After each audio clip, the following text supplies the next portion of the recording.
This episode is brought to you by Visit Ithaca, home of New York's craft cider. I love New York. Plan your getaway at visitithaca.com.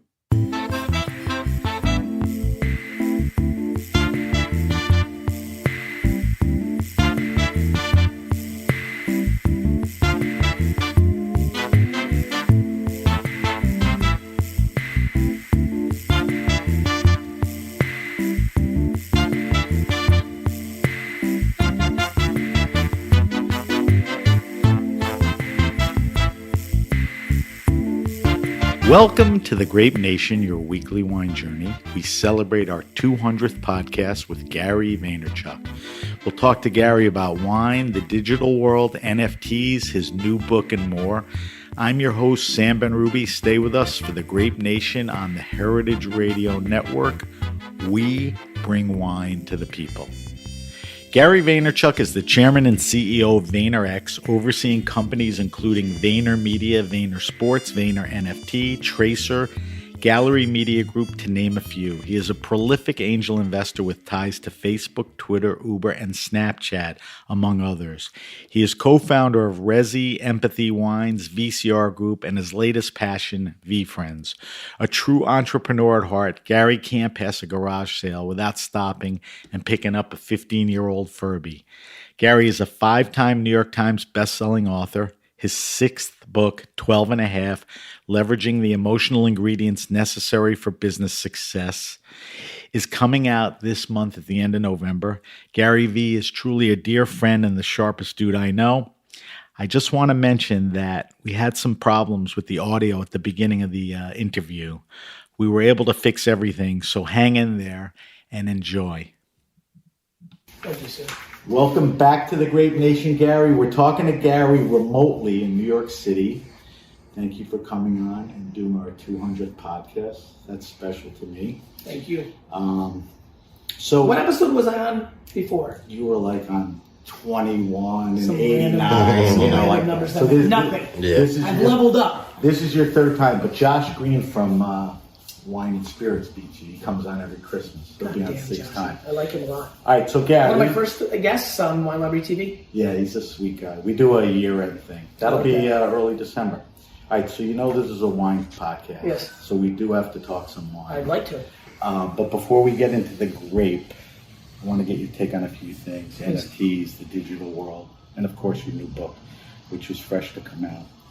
So you participated in a huge NFT conference just last week in New York City. Mm-hmm. So a few things. For my audience, because who better than you, can you break down to people what an NFT is? Yep. How can people get into it? And, you know, talk to me a little about VFriends too. Okay. An NFT stands for non-fungible token. It's a nerd term. It's kind of like the World Wide Web. We don't say www or HTTP. We don't worry about the protocols or the nerd stuff. The blockchain, sorry for the New York background, but I actually love it. I'm sure some of you enjoy it as well. The blockchain is decentralized servers versus servers that are owned. So companies, Wine Library, I own the server. I could see who was coming in, what was happening. If somebody's credit card was stolen, it was on me. It was my controlled world. The blockchain, unlike the internet, is decentralized. Nobody owns it. It's a series of servers talking to each other, confirming state of work, proof of stake, proof of work. It's this whole protocol. This whole ecosystem. The best way I can describe it is, if you're like, what's Gary saying here? And I've heard it. I've heard Bitcoin, Ethereum, blockchain. I've heard it, but I don't get it. It's no different than what 20, 30, 40, 50-year-olds had to deal with in 1994. And this is great for you because how old? No, but you're not old. But how old were you? And what year were you born again? Remind me. 55. So in 55. So in 95, perfect. You were 40, right? And so like I'm turning 46 in a week, right? This week. So you were 6 years younger than me when you heard about the internet or around that range, and you were already a grown man.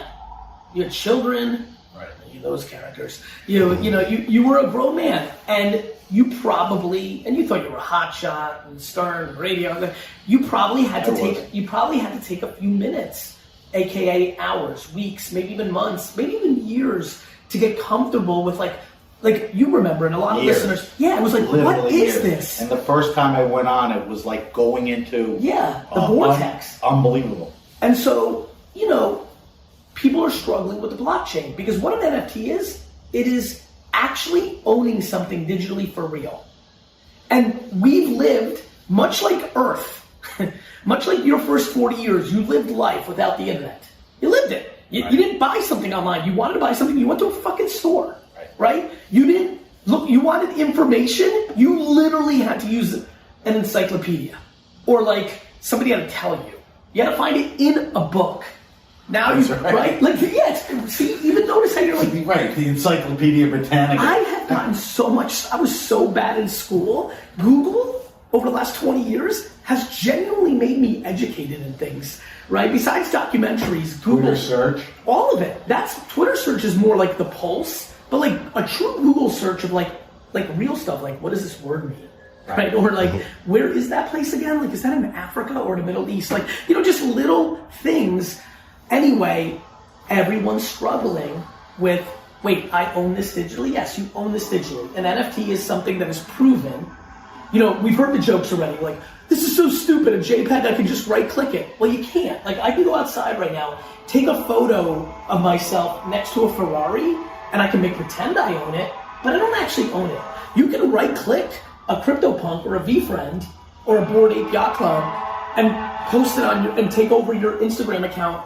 You can make pretend you own it, but you don't own it. Bow Wow, the rapper, made pretend that he took a private flight with a photo a couple years ago, went viral on the internet, but then somebody took a photo of him inside a plane, commercial, which proved he didn't, like, this is actually owning digital assets. Now, before everybody says, why would I want to?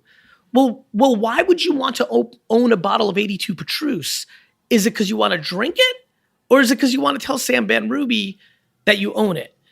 Like, or do you want to take it out when you have 6 legit friends or your old friends from the neighborhood and you want to prove you made it, or your boss to prove that you're on your way to making it, or who the hell knows? But I can tell you this, my entire career, everything you just rattled off, I'm Mariano Rivera. I have one pitch and I'm going to the fucking Hall of Fame easily because that one pitch is consumer behavior. What I've done as well as anybody, and I'm proud of that, I haven't used it as well as anybody. Mark Zuckerberg used his same skill that I have, that he has, to build a platform that's financially much greater than what I've done. But I was never in, and you know me very well, I am remarkably not motivated by money. I'm massively motivated by my game. And my game is understanding what people do as a marketer, as a businessman, innovating, being right. I love that feeling. That's why I hate sports when we talk about it. You can't be right. You're always guessing. With business, I'm never guessing. I have a good sense. And so for everybody who's listening, an NFT is an asset. How do you buy one? Okay. So back to Google. How do I get into back to Google. The biggest platform for NFTs is Ethereum, but there's others. There's Wax, there's Solana, there's Cardano, there's other blockchains, other platforms. But I would probably at this point, this early on, and this is, call it the Yahoo right now of the search. Like, this is back to internet stuff. Yahoo was the big winner on search. Google came along 6-7 years later and disrupted. So Ethereum's winning. As a matter of fact, as we are filming this and taping this and doing this right now, literally higher, Ethereum is at its all-time high. It's at 47.61 right now, this exact second. Now, I'm very bullish on Ethereum because I understand how it works. I've been paying attention to it for a half a decade longer, actually, now. I bought it in 2015 or 16, I don't recall, but I've been around it. And it's the one that everybody needs. If you want to buy an NFT, my recommendation is Google what Ethereum is, get a Coinbase account, turn some USD into Ethereum, check out what a MetaMask is, because it's a very complicated. You know what I would say this is right now? And Coinbase is about to make this easier. They're going to start making all this happen on the back end. Do you know that before Mark Andreessen invented Netscape Navigator, there were no browsers and you had to actually know how to code to get on the internet? Nobody normal could do that. You were typing lines and lines. You couldn't do that. Then Netscape Navigator came in and you could type in an address, hit enter, and now all of a sudden it became palpable for many more people. That's what's good. Right now, when I just rattled not off buy there yet? Ethereum on no, it's not, because now we're all in the world more technically savvy than we were in 95. It'll happen quicker. It will happen quicker. It's why it's already happening. Yeah. Like spending the kind of money and time I've spent on being non-custodial with my money, meaning the bank's not holding it, I am, and I could lose it and it's stolen, it's gone. It's like the wild, wild west when you claimed land in America in the 1600s, and then some guy came with a bigger gun and he says, this is my land now. Like, people are just stealing shit. People don't get it. The world is civilized now. Like, you go back 500 years, shit was crazy. That's kind of how this is. Like, people are stealing people's NFTs, and like, it's absolutely the wild, wild west. It's absolutely gold rush. But here's the punchline before we get too off a tangent. This will change everybody's life that's listening to this the way the internet did. And for some people, that just changed the way they bought soap. And for other people, they invented things to change life. For other people, they stayed in touch with their family in Europe that they would have never the same way. Other people, they met their love on it, right? Think about how many people have met on Tinder or other, online dating. It changed everyone's life. So will this. Some will change because they do what I'm doing right now and buying CryptoPunks and buying VFriends and buying Xcopy. And they're literally buying the Andy Warhol and Jackson Pollock and Mickey Mantle rookie cards and Superman comic #1 and some rare coin. And it's the collectible thing. But for everybody else, every ticket to every sporting event, every ticket to every concert in 10 years will be an NFT, which means you'll use it functionally to get into Madison Square Garden. But if it's the Billy Joel concert where he breaks the record, much like if you go on eBay right now and can buy a ticket stub from anything from a World Series to like the first Earth Day concert, the reality is this. You own that. You own it. So you'll be able to sell it. We're going to turn things into things. And so that's what's going on. So the real answer to the question is you need a MetaMask or a Rainbow wallet, one of these wallets that lets you buy on OpenSea and other places. So you need a mechanism to purchase. You know what? Go to 1:37 p.m. I'm very proud of this. It's a media company I own. Tyler, who used to be my admin, very well, is basically the editor-in-chief. And we've been pumping out an ungodly amount of NFT 101s, like true 101 stuff. So Google 1:37 p.m. NFT and you can get what you need. We can skip over. So what about VFriends? So you were an early, not adopter, early entry. I was an early collector in this wave because 2017 is when this happened with CryptoKitties. So it's 4 years later I come in. A lot of people came in last year late with CryptoPunks. I went heavy in January on CryptoPunks in February. And then I realized, oh my God, this is really actually going to change the world. Let me do what I've always done. Because to remind everybody, I didn't own a computer when I launched WineLibrary.com, but I thought the internet would change the world. I never was on camera in my life before I did an episode of Wine Library TV, but I knew that content and social media were going to change the world. And I had to make content, anything that I could make. I almost did a jet show, by the way. As a matter of fact, you want a fun fact? Like a wine library? Like do your own You want a great one? Yeah. AJ did the first video blog. My brother did the first video blog in the family. When I thought YouTube was going to change the world, it was November of 2005. I was a retailer at that point. November, December, this week, like actually this day still gives me the willies. This is the game. Because I know that Brandon and Dad are busy as shit the next 10 weeks. So I couldn't do it. So I called AJ. He was in college freshman year. I'm like, bro, you need to do a show on the Jets.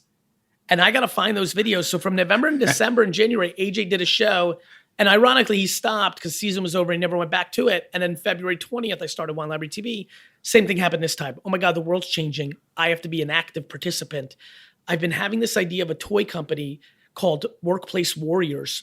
I actually have video of it I haven't put out yet. 3 years ago, me in a meeting, working with a designer to create Patient Panda, to create Empathy Elephant. Yeah. All these guys that are around all these guys that are now VFriends and gals that are VFriends, I was inventing as toys to put on desks. And I didn't get around to it. I got sidetracked. Then COVID hit. And so when I decided to do this, I'm like, I'm going to do that thing that I wanted to do in NFT form because I wanted to do those toys because I wanted those toys to start the process of me building intellectual property, cartoons, backpacks, movies. And so this is a much better platform than toys would have been. And so that's how VFriends were done. And so Accountable Ant and all these other characters that showed up, these are characters I've had in my head for years, which is wild. Something Hundreds. I know. 200, yeah, most of the characters I did not have in my head. What I had in my head was Hat Tip to Sweet Pickles, which was a kid's book that I learned how to speak English on in the early 80s. Very, and they had alliterations. I don't remember the names, but it was like allergic alligator or like beneficial baboon or something. And it always kind of like the alliteration thing always stuck. And so the alliteration character thing, adventurous astronaut, and really became very obvious to me the framework that I wanted to do with VeeFriends. And I want to do what Gary Vee does on content. I want to talk about positive traits in humanity, the things that I do think bring joy and happiness and content and lack anxiety. And, I've really carved out a niche for myself. Which we'll talk later ties into the book. I mean, it's really all of that. So don't jump there yet. Please. All right, so that's NFTs. I mean, obviously, there's a lot more. It's more than a handful, but yes. I mean, we're definitely putting people in the right direction. Just some curiosities. Is Zuckerberg correct where he sees the world as a metaverse, or yes. is that that's 100% we're going to okay? Happen. And I'll tell you why. What's he talking about? He's talking about the fact that technology is close. Okay. That if I told you that 17-year-olds were not going to want to drive their own car when you and I were growing up, and there was going to be a thing called Uber where everybody basically had their own personal driver, we would have laughed over a beer. That's right. If I told you that people would have met the person they were going to marry through a computer at scale, tens of millions, hundreds of millions of people, we would laugh. If I told you anything that's going on now, we would laugh. It's crazy. And I'll tell you this, people are bad at history. Like our great-great-grandparents. Bad how? They forget or they get it wrong? You and I, our great-great-grandparents, and probably for both of us, our great-grandparents, mine for sure, then definitely yours, lived their childhood without a television. Oh, yeah. Well, don't me. Think about that. That's insane. No, not. The TVs, no, I don't think the technology existed. It didn't. It wasn't that they couldn't afford it. They were radio. That TV that's hanging on my wall right now is becoming obsolete. I literally, last night for 4 hours, stayed on my phone, didn't turn on my TV. That's insane to 46-year-old me. We don't get it, is what I'll say. Like flying cars, sure. So you're answering my next question. Please. And you started into it, so finish it. You see things before they happen. I mean, I know that. What should we pay attention to? I mean, NFTs. The blockchain in general. What do decentralized servers, what does VR and AR all mean? So here's why it's so powerful.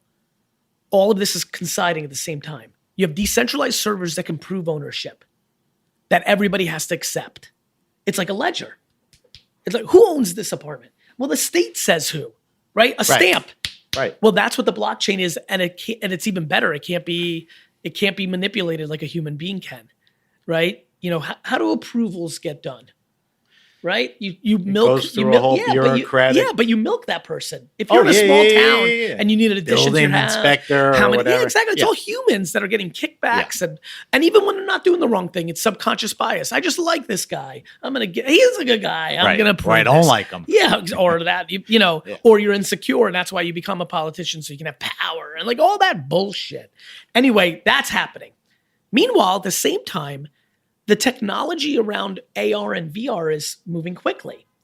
So quickly that Mark's right. Like, do I think in 15 years that we're Ready Player One, where we're like living in some sort of like virtual world? I argue that we're living in it now. I think people care more about a blue check and how many followers they have and looking at their phone versus looking at the world more now. Absolutely. Well, that kind of sums a lot up. We're in the metaverse now. I want to talk to every person and I want to put a camera on them for a week and I want to see how much time they spend on their phone looking in the metaverse, the internet, versus looking at the real world. And when they have a choice, it's one thing when you're at work. It's one thing when you're driving and you have to look at the road. It's one thing when you're walking through the airport. How about when you have a choice? How about when it's just 4 hours and you have a choice? What are you really doing? The amount of time that we spend in the metaverse is heavy. Right. So I think over time, it's going to be more and more. Let's play it out. 15 years from now, we're really living in there. All of a sudden, the blue check mark and how many followers you have, how many subscribers you have, how many listens you have, how many downloads, all that clout, all that social signaling, all that virtue signaling, all that communication, it all becomes digital. So now all of a sudden, is it better to own a Rolex in real life in 20 years, or is it better to own an NFT that represents what the Rolex means? The answer is the latter. Of course. Well, guess what? That's not something people understand yet. Yeah. And so the economics are extraordinary on the people that do. And not only the economics, the social behaviors, the legacies, the parenting, the happiness, the anxiety, the concerns, the excitements. It changes the human race. Humans are so funny. They think that the world just stops when they're alive. Like Right. I love when everyone's like, oh, social media has really ruined the world. I'm like, really? You like the old world where we had the most assassinations, the most dictators, the most fascism? We had the Holocaust like 40 minutes ago because of mainstream media. Why all of a sudden is social? So we love to like romance the past and demonize the current. It's true. And that's why people struggle with innovation. They romance the past and they demonize the current. All right, let's, can we talk a little about wine now? Please. I got to come up for air after all that. All right, you were on the show a few years ago, and I asked you about, what's going on with wine, and you talked about how Barolo, you singled it out, how at that time was underappreciated, undercollected, and a good value. Of course, you were right. Why wouldn't you be? So now Barolo's highly collected and, recognizable. In talking wine, talk to me about regions, winemakers. Yeah. What's that I have next thing? I have a thing? really interesting take. That one was clear to me. That's a very broad question, yeah, but no, you know where to take it. I know where to take it. That one was clear to me. I'm good at that shit. What's really not clear, but crazy spidey senses for me, is that beverage companies, let's talk business for a minute, have been really affected recently by the spikes and now the decline of sparkling seltzer. In the nerd world where you live, the aggressive explosion of natural wines and orange wines, and right in the nerd world, in the broad world, in the last decade, you have 25-year-old women drinking bourbon for real. I had an entire career in the liquor industry from 14 to 35, I would say. So let's call it this is real now, from 1990 to 2011, I really had a wine career. I watched every day consumers in a store and the internet. And I can tell you that brown goods, bourbon and scotch, were declining every day of my career. It's crazy. Right? Rosé. In the last non-existent. We sell more cases of rosé in a week now than we did in a year in all 12 years of my main, like when I was really running shit at Wine Library. So my prediction is something weird is going to happen. I'm not kidding. This is a funny prediction to make. It's pretty broad. Like something maybe unexpected? Yes. Like, not as obvious as like sweet red wine, which I think. Like The Prisoner? No, that's dry wine that has a lot of fruit. I'm talking like Lambrusco becomes as big as it becomes huge. Like everybody, champagne or even bigger, but sweet. Right. Like almost like kosher wines that are like red sweet wine become like if you told me in 4 years, if you told me in 4 years that there is more sweet red wine that is being drank in America between $10 and $20 than Pinot Grigio, I would say my prediction became right. The consumer from 20 to 35 is wide open for something radical. Blue wine, green wine, hot wine.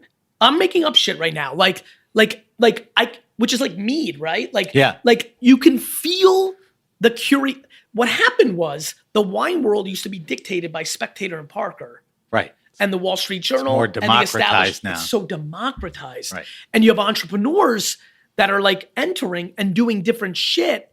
And you have a lot of curious, and the alcohol business, you look at Ryan Reynolds, you look at The Rock, right? You look at McGregor, there's such big money being made, right? Empathy with Me, that you've got people saying, and then I think like it's one of those, like, you know how penicillin was like an accident?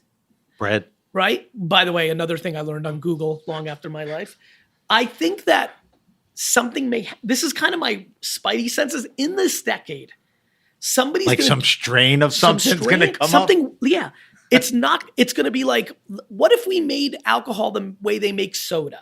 What if we make alcohol? I'll give you one. What if wine really aggressively mixed with fruit and sangria went from casual to elite? Like, why couldn't, like, I'll give you an example. Why couldn't a white wine that is high quality, a Chasson Montrachet producer that had a wild kid like me, like if I was coming up third generation Chasson Montrachet family, I know me. I know myself inside out. Nobody knows yourself better than yourself. I would be like, fuck, I don't want to just be the guy who's like grandfather and father put them on or grandmother and grandmother put them on. I'm going to make a wine that's mixed with the pears from my other side of the family. Co-fermentation. So it's starting to happen and getting attention. Good. But it's sort of still in that natural wine corner. I believe the breakout hit, everybody in the Hamptons, morning television, the culture, the pop culture, the Beyonce and the Justin Bieber of the day in 7 years might be on that apple white wine where it's like real co-fermentation, on that watermelon, like not flavors, not nuances. No. I just feel like something's brewing, and I think all the pieces are in place for deep innovation in the wine game, and I think it will never be the same after.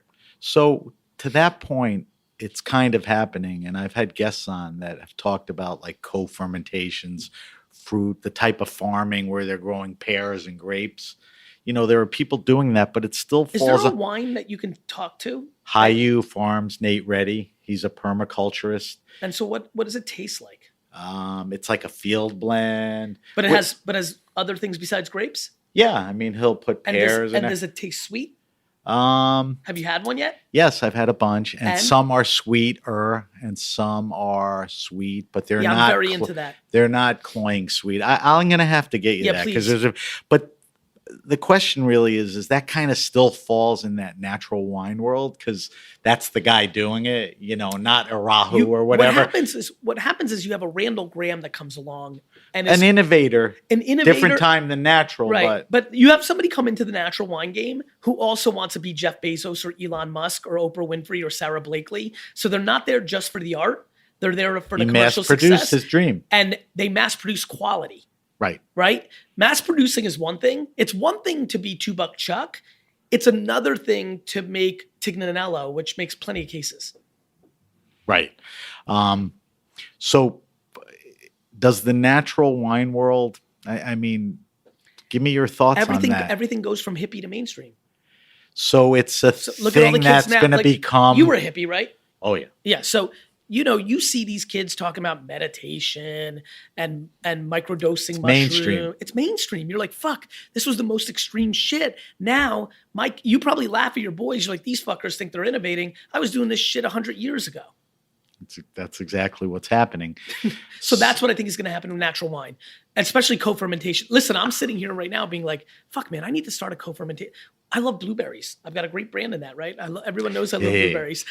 I'm not talking about blueberry wine. I'm not talking about blueberry wine, which I've had. It's too sweet. I'm talking about I want to make a fucking Bryant family that has 30% blueberries in it, and I have no fucking idea what that tastes like because I'm undereducated on co-fermentation. But I'm going to get a few bottles in front of you because I want you to see that it exists. Who do we play after Buffalo?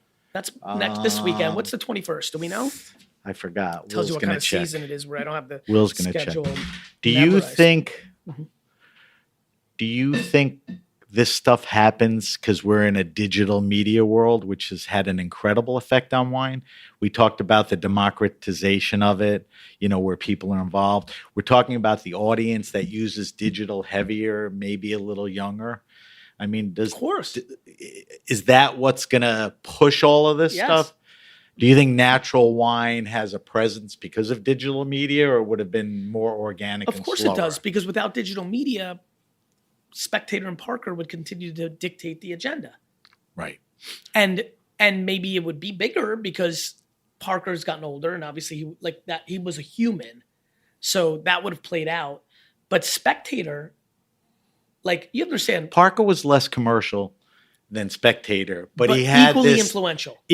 And he had a type. You know, he loved it. He Correct. drove the market He to did. these big, and so juicy did Spectator, wines. right? And so Same with them. What I don't know is whoever would have been the new Parker, if she or he would have pushed natural wines. I don't know if the editors at the Spectator would have pushed it.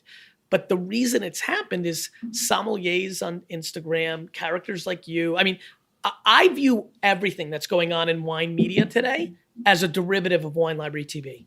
I believe when I'm older. How do you tell me how that connects? Easy, because Wine Library TV was the first entity that really hit scale, that had influence. We had great bloggers, Benography, you know, like we had some great Dr. Vino. We had some really great bloggers, but they all stayed pretty narrow in the wine world, right? Right.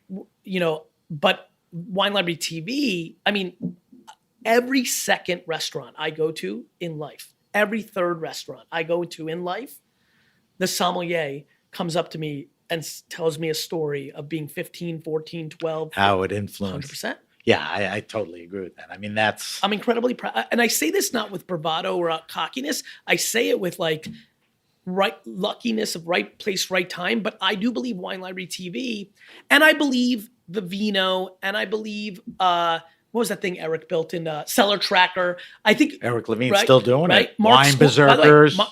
And Mark Squires before Wine Berserkers, Wine Berserkers. He merged in. There was all these things. I don't think it's a singular story of Wine Library TV, but I think there was 7 to 12 things that happened, those individuals that I've named and others, that changed everything forever. It wasn't a Tanzer. I mean, you had Parker Spectator with Tanzer in a third spot, and that was it. Berghound, yeah. I mean, Berghound. Berghound was that was super so narrow.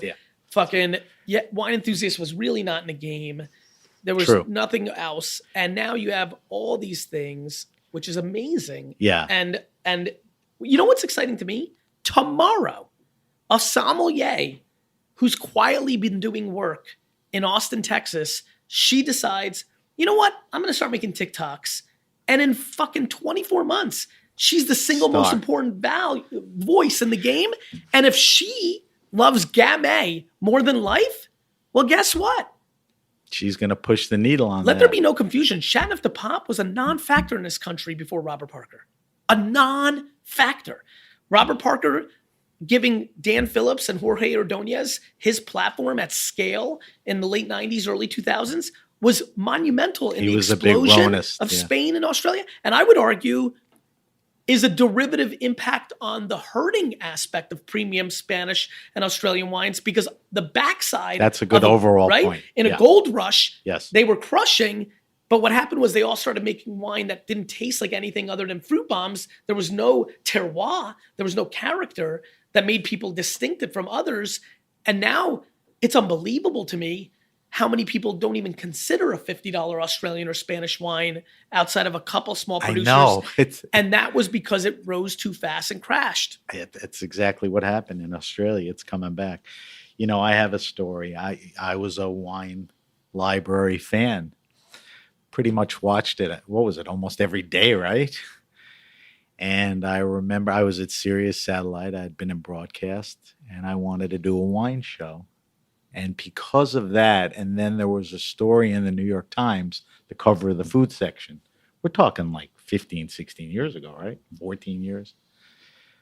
I kind of tracked you down. At my book signing. At your book signing. Actually, it was 2000, to give you exact date, it was talked 2009. you into doing this show. And it was his mustache, folks. I don't have it anymore. This guy's mustache is trustworthy. But the funny thing is, and this is kind of the sweet part of the story, is I tracked you down to do wine because I couldn't think of anybody like more current today. This is the presentation and angle we want. So I talked you into it. I talked Sirius into it. We took a meeting with the head of programming. They said, this sounds great. And at the end of the meeting, you said, I just don't want to do a show on wine. And everybody's like, where'd this come from? It's like, what do you want to do? I want to do a show on social media, you know, whatever it wasn't the internet, it wasn't social media. It was what was going on. Web 2.0. Right. That's what it was called. And we wound up That's why I not call- doing just a wine show. We did Wine and Web, where we spoke about both. And, that was really, really early days. So that was very And cool. we had crazy guests. The best. The best. Saka, I'm actually going to Travis. post Yeah. with Travis, Foursquare, everybody. crazy. Our first wine guest was the Opus guy. It was awesome. Which It was we a wouldn't great have show. now. All right, Do you, Gary. you know my favorite part before we wrap up real quick for No, everybody? we're not wrapping up. Oh, we're not? No, we have a few more minutes. Okay, no, I understand that. But real quick, 100th of a second. So I'm all improv. There's no prep. So I'm like, Sam, trust me, I got this. So everything's great. Drove and me the nuts. first fucking segment rips because I'm good. But then I have to read a commercial. Oh, yeah. Remember this? So they give me the script. So the dirty secret is I can't read for shit at all. And so I crush the first segment, and then we go to the commercial, and I read it, and it is a train wreck. I was staring at you. Sam, Like, what happened? Sam, for the first 3 minutes, Sam was like, I did it. I found Right. the next Letterman. I'm a genius. And then this happens. And to Sam's credit, I'll never forget this.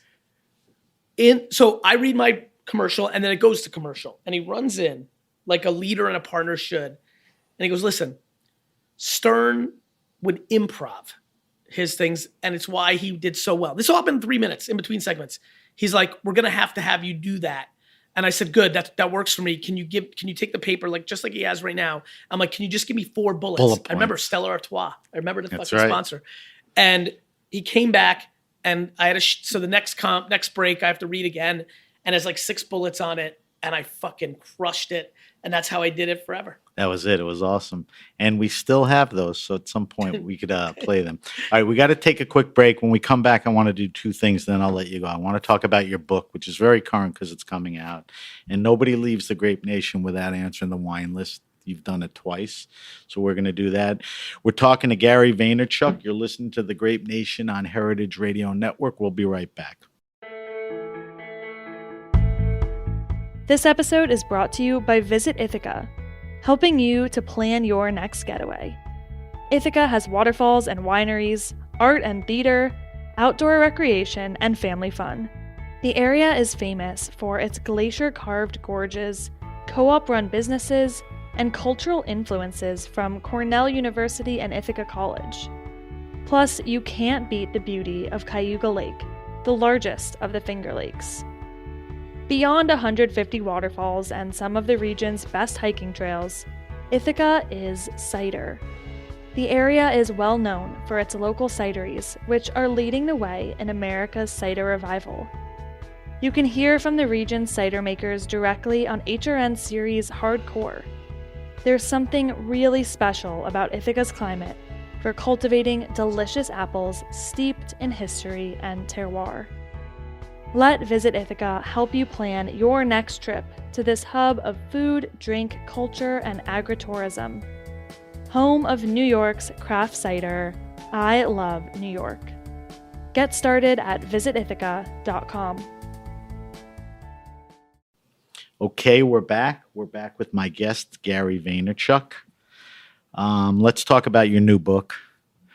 I got to read a lot of it when we were watching the Jet game here, did a little research. So I think I have more than a feel of what it is. And knowing you, I know exactly what it is. So the book is called 12 and a Half, Leveraging the Emotional Ingredients Necessary for Business Success. The book comes out at the end of November, right? That's right. Technically the 30th, I think. That's right. It was supposed to come out the 16th. Right. Supply chain issues. So in looking at this book, and I know this always existed, this book has a very human side to it. I think that's what it's really, all about. Yeah, I mean, that part of the subtitle, the business success, what it really is life success. But it's preaching emotional skills, that are important to life and business. So we get the crappy questions out of the way. Why this book? Why now? I was ready to write it. I've been flirting with it for a decade. COVID, I had time.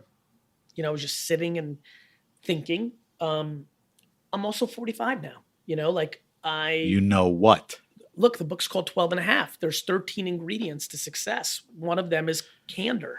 And I speak very vulnerably. Isn't that the half? Candor? That's right. I call it now kind candor. Mm-hmm. Yeah.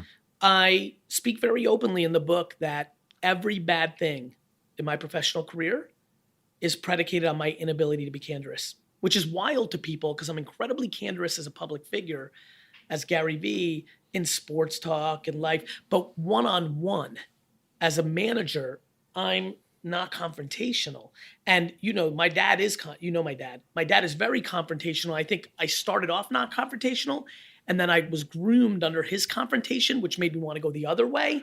And so I got into this place where I really struggled with it. And when I look at my career and when I look at other, this is not a book of focus group of one. This book is about me observing a lot of people that have won and my winnings. And this is about sustainability. You can do the wrong things and make money. Let there be no confusion. It is very easy. It's the long haul. It's the commitment. The long haul. Are you sustaining happiness, lack of anxiety? Are you sustaining good relationships? Look, Sam, you have a very good read on me because you know a lot of people that work for me. Your boys have worked with me. Like, you have a really good sense. I'm actually going to reverse this. You had mentors, watched a lot of people succeed in the 80s, 90s, 2000s. You have a real front row seat to my growth over the last, 12 years, 13 years. Front row seat. I think it's incredibly clear to you what I'm saying here, which is there's been people that have amassed clout, power, and money the same way I have. I've just done it a very different way. Agreed. And let's flip it. In that agreed, because I think it will help the audience, because I think it's one thing for me to talk to it. When I say that, when I set that up, what are your observations as somebody who's seen it in the inside of being in successful organizations, and then seen it through the eyes of two of your sons and being close to me and close to a lot of people? What is the punchline of what I'm trying to say from your perspective? Well, I think the 12 traits is something you've lived, talked about, taught. But I also think there's a thing of hard skills versus soft skills. And I think the soft skills is something that's very important to what you're talking about and has been executed. And you and I didn't grow up hearing things like kindness is a foundation for business success. No, I worked. Nobody ever. You and I are generationally different. Correct. I worked in a world where it was really different. Two different looks. So, for example, for none of this went into play. Correct. For everybody who's listening, I, Gary Vaynerchuk, do not have the answer to why a manager or boss should ever scold somebody aggressively with cursing and anger in front of other people. And by the way, not even in front of other people, but let's paint this picture. I, Gary Vaynerchuk, this is gonna be fun. I think people are gonna learn. I, Gary Vaynerchuk, can't wrap my head around why there is ever an appropriate time to curse out somebody in front of other employees around something that has gone wrong. Sam, in your career, how many times have you seen a boss or manager do such things? Rough guess. Rough guess. Every meeting? Right, rough guess. A real number. Throw me a number. An actual 30. I don't know. Almost 1,000 times. 600, 800, 1,000. And what Sam in his generation and I in my generation thought was nothing of it, because there was a level of this is what happens in business. Right. I believe that the way to win in business. Now, so everybody understands, so there's no confusion. This is a very important moment in this interview, this subject matter. I'm not on some foofy kumbaya entitlement, let's over coddle people shit. I'm in I want to win the whole fucking game. So this is the flip. What my point is, and my hypothesis is kindness and gratitude and empathy and compassion and all these things is actually the hard skill. That's the brain twist. Flipping it around. I'm flipping it. I'm stronger and more alpha and a bigger beast than the dude or the chick that goes into the office and fucking kills everybody. By being able to handle the pressure, synthesize it. I always said to my dad. So that's making everything work together. Sam, I'm like, and I say this to all of my dads out there, and my dad's evolved tremendously under our relationship. I tell everybody who's this tough guy, I'm like, you're a bitch dog. You're just a barker. You don't bite. True. You Think gotta. about how many people you know as executives who love to bark but had no bite. I'm sweet as shit, but I'll bite your fucking face off. So let there be no confusion here. And that's the point of the book, which is the new alpha isn't sharp elbows. It's not, there's no, this concept, you know what I hate more than any, my least favorite statement that is accepted in the world is nice guys finish last. Stupid. It's just not true. Stupid. It's fucking stupid. Yeah. It's fucking stupid. This book bears that out and buries it. Right? Buries it. Buries it. Buries it. Yeah. And I believe that the way the world's structured, and this is not over coddling about Gen Z, this is options. How the hell are you going to get somebody to work for you when they can just make $80,000 a year being on TikTok flipping t-shirts? That's right. You think they need to come in and fucking have you scold them on some bullshit? No. Well, guess what? This is about options. This is about true entrepreneurship and capitalism and opportunity. Like, these kids don't want to work. No, they love to work. They just want to make more money and be happy. Right. The fuck should they go take a $20,000 a year job like That's we a did? bad read and on get the shit other on? side. Yeah. It's a bad read by the old dogs on the 8 feet of snow to school shit. On the flip side, for all the kids that just cheered, there's a lot of accountability that's missing. Right. What is going on in every generation is pointing fingers, not thumbs. So those are the things to look out for. Do you see this book as like a reference or a manual? I mean, I see it as a spark plug. to get things started. Yeah, I think this is going to end up being my biggest book. And I think the reasons why is that everybody around me who doesn't bullshit me not because they're trying to not bullshit me, but because it's just their subconscious. Like, I know who's around me who gasses me up. I know who tries to tear me down in a fun way, like, because they're my boy, right? Keep me humble. And I know the people that are just matter of fact. The matter of fact crew, my publisher Hollis, some other people, were caught off guard. And that's why I know I got something. And I knew it when I was writing it. I knew that I was saying things in a different way, with more clarity, with more nuance, or talked it through. You know this about me. I'm misunderstood by some people. Oh, yeah. I mean, generally, like the cursing. Yeah. People think that, which is out of context. Or that I got lucky, or that I think I'll give you one, and you know this. The most hidden thing about me in my content in Quick Bites is probably the thing that I think leads to most of my success, which is humility. You know this. You know this so well. I know this. Most people that see my content would struggle to say that's a humble guy, because I come so sports, so wrestling, so much conviction, so much confidence. On the flip side, my behavior in real life is wildly grounded in humility. Oh, yeah. You agree with that, right? 100%. Well, listen, that's that's why powerful. you have to take time to know and understand people before you make any kind of judgment. Yeah, you've probably... I mean, I work with Howard Stern for 30 years. People go, he sucks. Well, do you listen to him? Right. Not really. Well, maybe you don't know.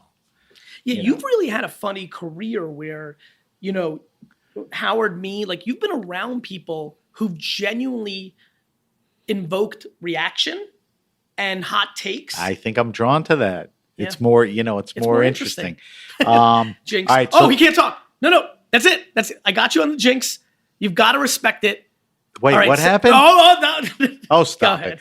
All right, so that's the book. That's 12 and a half. Yep. That'll be available. You can order it now, so it'll be ready when it comes out. I already gave you 5 extra minutes. No, you didn't.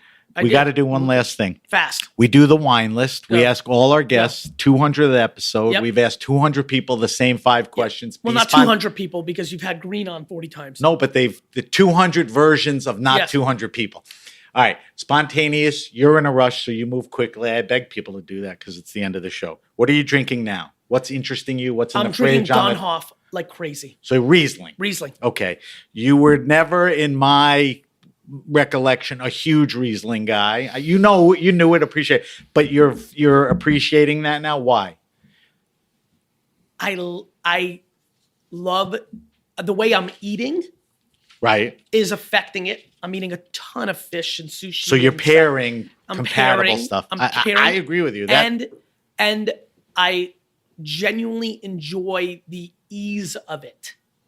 I don't have to think, and it's kind of like having an intellectual conversation with somebody who has no emotional baggage.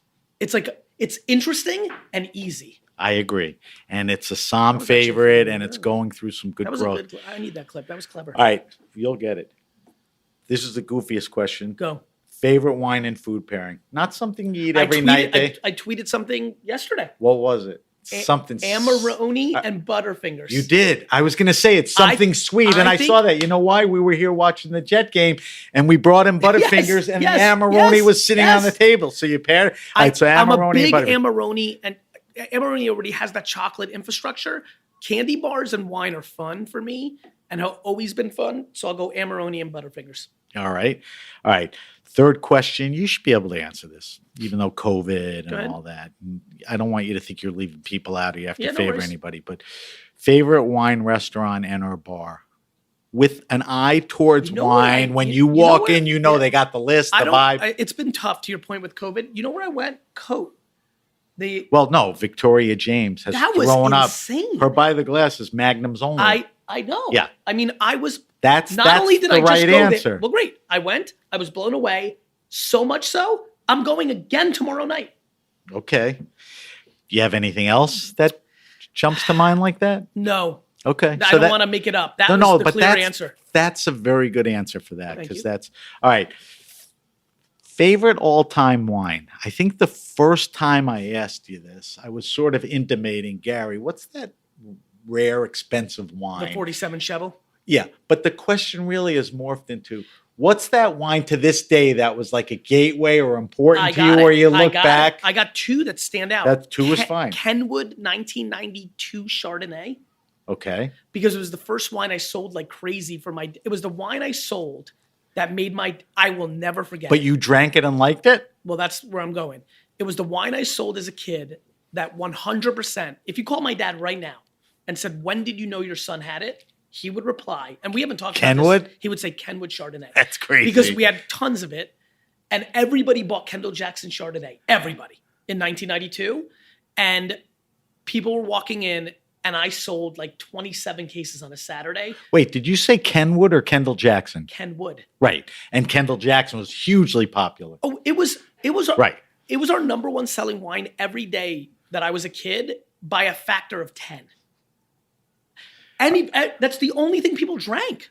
Santa Margarita Pinot Grigio, Corbeau Red and White, Mouton Cadet Red and White, and Kendall Jackson Chardonnay. Unbelievable. That was it. So you said two wines. So the Kenwood Chard, and then I tasted it like 4 years later. Oof. And it was nothing great, but it was fun. It was oaky. There was an Amarone that I tasted in Scotch Plains during a tasting for Lauber that to this day, it's a little hazy which Amarone it was. So I don't want to even like make it up. I've tried to guess what it was based on their portfolio in the past. I don't recall. I do recall. But it was an Amarone. It was an Amarone. I tasted it, and it was the first time. You're going to like this. It was the first time I tasted something that wasn't red or white. The first year and a half of my career. It's made differently. Forget about that. Fair. But it was the first time I tasted something that wasn't. I remember a year into my career, the whole year of 1999, because now I was old enough to drink, that I was nervous because I was only tasting. I was only like if somebody said, "What does this taste like?" I would say wine. And it was the first time I tasted chocolate. I got so excited, I ran out of Scotch Plains restaurant with my old Nokia, called my mom with the big antenna. I was in the parking lot. I go, "Mom," I was so excited. I said, "Mom, it's going to happen." It was a big deal for me. That's great. Words. See, that's the answer to the question, the way I want it now. What was that? All right, last question, and I think you should be as good as anybody to answer this because of your background and your passion. Retail, wine lover, collector, all that. Recommend to me best wine around 15, 20, 22 bucks. Give me a red, give me a white. You could do a category, like Muscadet is great, and with oysters is a cheap wine. Will, Jake, Ben, they can't go to a party and bring supermarket wine anymore, but they can't spend $45. So how do you just take some shit out of your salad? Well, that's different. But how do you wow at 18, 20, 22? What comes to mind? Portuguese reds are insane. Okay, They're I agree. So undervalued.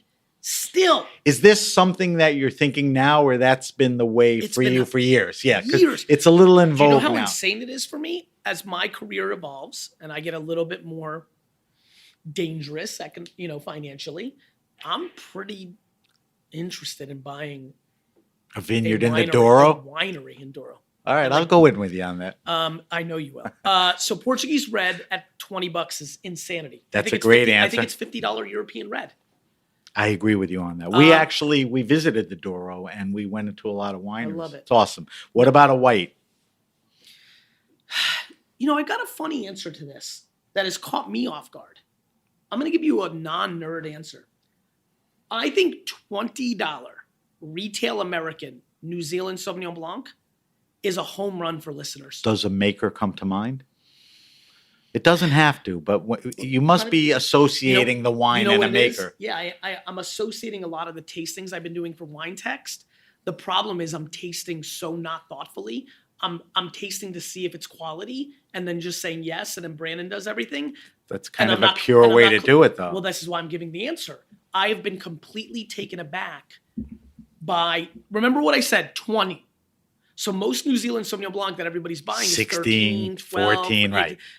This is the better, but that's the range I'm asking you. So that there was one I had. Fuck, man, I really wish I will talk to you Brandon. offline. Yeah, hit up Brandon. Brandon's gonna know. I'm not gonna. I have to. He'll know that I was like, oh, this is like the best of Loire Valley on steroids. Wow. I've always loved wine that took Europe and California together and made a birth child. Always. I've always loved wine, not too much like that Spain-Australia thing we talked about earlier. So you put that Sauvignon Blanc in that category. I'll tell you why. Do you have another one that comes to mind that kind of executes that description? I think much like I said with Portuguese red, the number one deal in white wine at that price point is Italian white wines not named Pinot Grigio.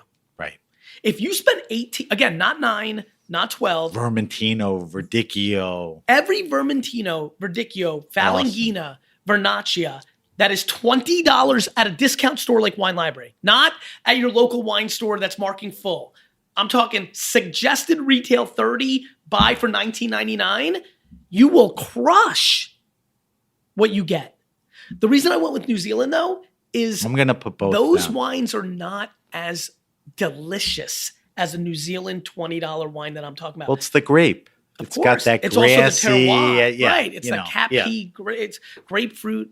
I know Capi doesn't sound exciting, but believe it or not, it converts well. It's big time Capi. All right, I really got to get the hell out of here. I know. I'm going to do a wrap up. I didn't mention that we post all of our answers online. So Gary Vaynerchuk. All right. So if you have a question, suggestion, wine happening, or event, hit me up at sam@thegrapenation.com. That's Sam at the Grape Nation. Subscribe to the Grape Nation podcast on iTunes, Stitcher, Spotify, or wherever you get your pods.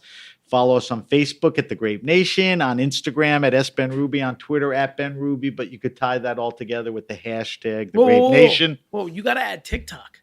I will.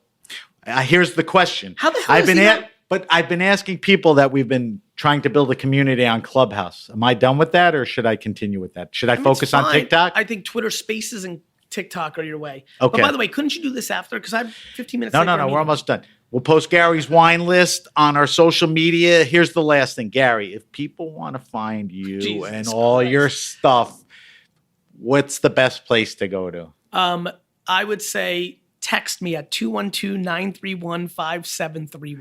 Okay. But what if they just want to go online and see what's Google? Okay. So just I'm pretty sure. Come on. Remember we talked about you ruined my life right now. No, I'm never doing this podcast years again. ago. I'm so late. We said okay. All right. Thank you to our guest, Gary Vaynerchuk. Thank you to our engineers at Heritage Radio Network. I'm Sam BenRuby, and you've been listening to The Grape Nation. The Grape Nation is powered by Simplecast. Thanks for listening to Heritage Radio Network, food radio supported by you. For our freshest content, subscribe to our newsletter. Enter your email at the bottom of our website, heritageradionetwork.org. Connect with us on Instagram and Twitter at heritage_radio. You can also find us at facebook.com/Heritage Radio Network. Heritage Radio Network is a nonprofit organization driving conversations to make the world a better, fairer, more delicious place. And we couldn't do it without support from listeners like you. Want to be part of the food world's most innovative community? Subscribe to the shows you like, tell your friends, and please join the HRN family by becoming a member. Just click on the beating heart at the top right of our homepage. And thanks for listening.